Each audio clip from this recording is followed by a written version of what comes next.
The moment we try to control life, anxiety shows up. Not because we're doing anything wrong, but because life isn't designed to be predictable.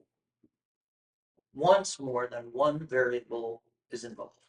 Two people leave at almost the same time, two measurements are taken with the same tool. One result is seen, the other isn't, and suddenly certainty collapses.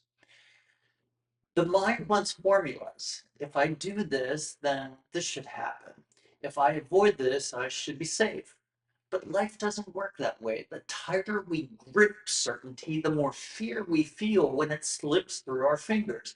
So I ask myself, if uncertainty is built into life, what are we actually here to do? And the answer came as a paradox. If we deny the body or the human experience, we neglect it. If we believe caring for it should guarantee safety, we're just as confused when things still go wrong. Think of it like a house. You take care of it, you repair what breaks. That doesn't mean nothing will ever need fixing again. Caring for the house is wisdom. Expecting the house to be invulnerable is illusion. Same is true for the body. The same is true for life. The problem isn't care. The problem is your expectation.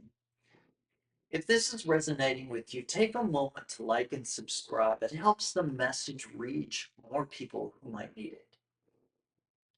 From a more awakened perspective, life isn't asking us to control the experience.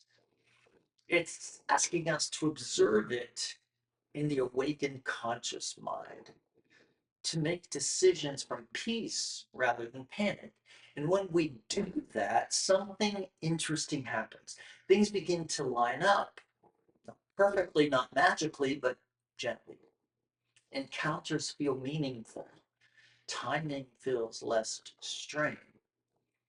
These aren't rewards, they're signals of alignment, like walking with the current instead of against it. I still make mistakes, I still react from old patterns. But over time, peace becomes the default more often than fear. And maybe that's the point. Not certainty, not immunity from pain, just choosing peace a little more often than fear. Maybe we're not here to fix the illusion or deny it, but to watch it without being consumed by it. That's what became clear to me this morning.